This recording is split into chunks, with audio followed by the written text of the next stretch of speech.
Today, we're going to be talking about some of the trends that have happened in the world as far as brand marketing. We're a performance marketing agency. As we work with more companies that are looking to get more into retail as everything comes back after COVID, the conversation about brand is becoming more and more relevant. So brought Ryan in to start talking to us about that. To me, it's funny being called a marketer now. I'm not sure I'm a marketer anymore. I feel like I'm more in the brand arena than I am in the marketing arena. And this isn't on you. I do agree that the book covers a lot of marketing, but marketing's changed so much. To me, it's now a yin and yang. There's the performance marketing side, which every brand on the planet is clearly has a team and has data and is trying to figure out what's working and what isn't. And there's a famous line in marketing: I know 50% of what I do works. I just don't know which 50%. And then there's this whole other world where I feel like we have sort of forgotten, and I would call that preference marketing. Not all brands, right? But there's a preference marketing side and a performance marketing side. And where I spend most of my time is at the preference marketing level. Obviously, the company's called Courageous. We always say it's hard to be courageous when you're cloudy. And really, we're in the clarity business.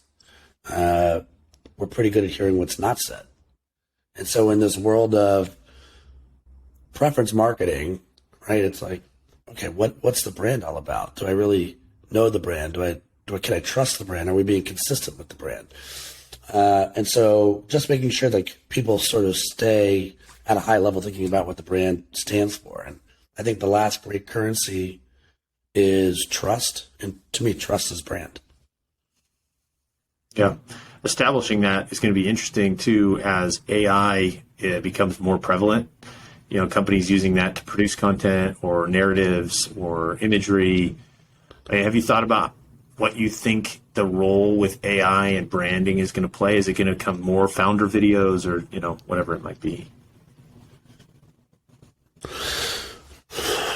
Great question. I think AI is a great tool from a utility standpoint. It's like the best catcher in the game, right? But I'm not sure it's a great pitcher yet.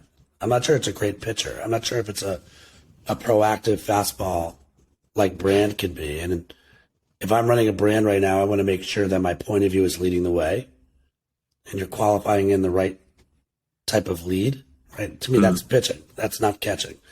And so this is not to knock AI. I think AI has a clear role here, and it's going to help you pick up time, and it's going to help sort of qualify in the right types of leads.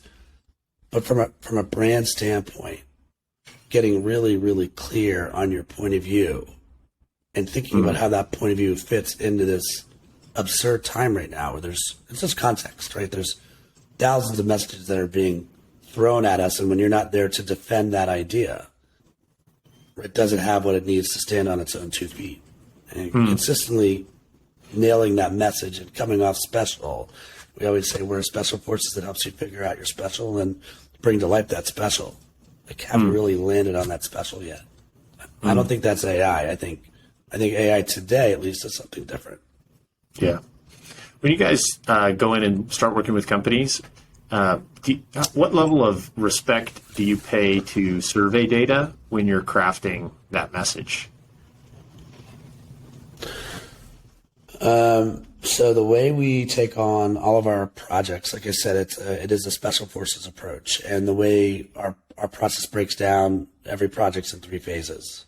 So our definition of courage is knowledge plus faith plus action, and you need all 3 for it to be courageous, or it's something else. So how often have you had data and knowledge, and you've had faith, but then you never took action? Well, that's knowledge and faith without action is paralysis.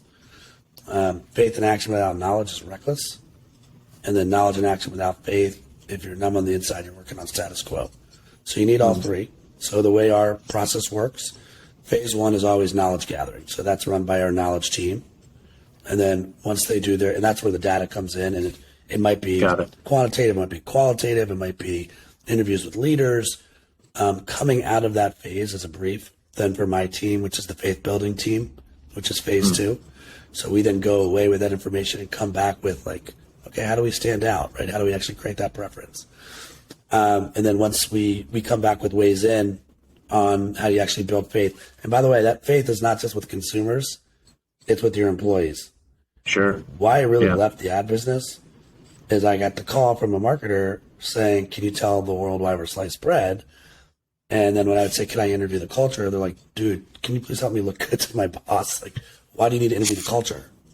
And I'm like, well, if you're telling stories to the outside world that aren't authentic to the inside, you're going to have an attrition problem.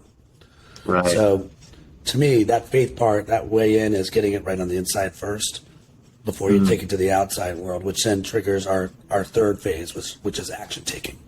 So to me, that first part is the knowledge gathering phase, and it goes into the faith building phase. And once we agree on a direction, it's time to take action. Oh, yeah. That's a good process. I mean, I appreciate the insights, too.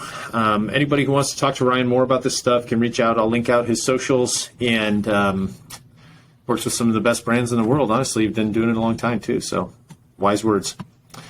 Anything else to add? Thanks, Bobby. Appreciate you, man. You got it, bud. Oh, man. What a time.